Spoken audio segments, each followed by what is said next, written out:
Guys, Lakshmi Chowdhury মনীষ ব্লগে সবাইকে স্বাগতম। দেখতে পাচ্ছ ফার্স্টে আমি বলে নিচ্ছি মাথাগুলোকে ভালো করে ধুয়ে নুন হলুদ লঙ্কা দিয়ে মাখিয়ে জল ঝরিয়ে গরম করে সর্ষের তেল গরম করে ভালো করে কড়া কড়া করে মাছের মাথাগুলোকে আমি ভেজে নিয়েছি বলে দিলাম।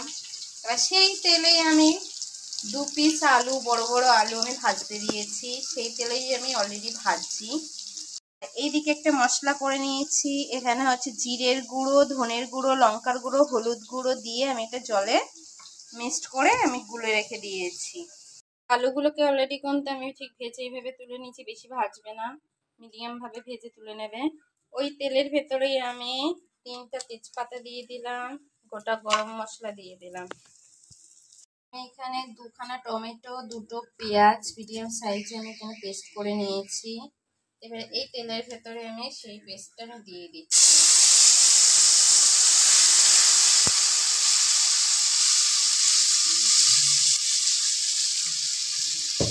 এবারে এর ভেতরে আমি আদা রসুনের পেস্টটাও দিয়ে দেবো।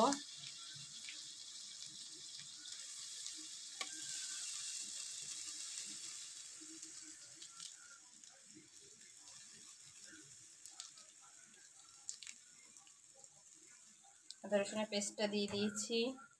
এবার আমি সবসময় বলি যে মশলা যখন দেবে সবসময় যেন চিনিটা দিয়ে দেবে, চিনিটা দিয়ে দিলে কালারটা কিন্তু খুব ভালো আসে। এখানে পরিমাণ মতন চিনি দিয়ে দিয়েছি, পরিমাণ মতন লবণ আমি দিয়ে দিয়েছি, আর একটুখানি দেবো লবণ, আমি আগে যেহেতু দিয়েছি। এবারে এইটাকে ভালো করে আগে কষিয়ে নেব।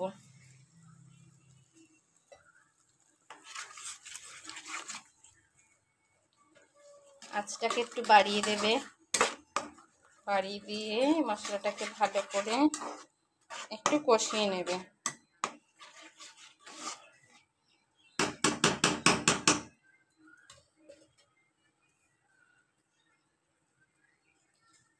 এবার আমি গুলে রাখা যে মশলাটা করেছিলাম আগেই বলে দিয়েছি, সেই মশলাটাকেও আমি দিয়ে দেবো। দিয়ে এটাকে আমি বেশ ভালো করে একটু কষিয়ে নেবো যতক্ষণ থেকে তেলটা বের হচ্ছে। ভেতরে কিন্তু আমি 2টো দেখতে পাচ্ছ রসুনই কিন্তু দিয়েছি, আমি কাঁচা রসুন এরকমভাবে খেতে ভালোবাসি। আমার মতন কে কে আছে, আমি মাংসকেও এরকম কিন্তু গোটা গোটা রসুন দিই, সেখানেও আমি 2টো গোটা রসুন দিয়েছি। যখন মশলাটা কষাবে তখনই কিন্তু ধুয়ে দেবে, তাহলে এটা সেদ্ধ হয়ে যাবে।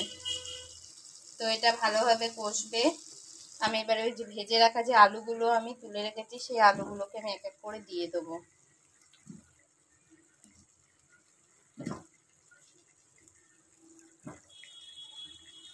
দিয়ে এবার ভালো করে এটাকে আমি একটু ঢেকে দেবো, ঢেকে মশলাটাকে আমি কষাবো। মশলাটার ভেতরে আমি 2টো কাঁচা মরিচ এরকম করে চিড়ে নিয়েছি, 2টো দিয়ে দিলাম। আর এর ভেতরে ভেজে রাখা মাথাগুলোকে আমি একটা একটা করে ভালোভাবে দিয়ে দেবো।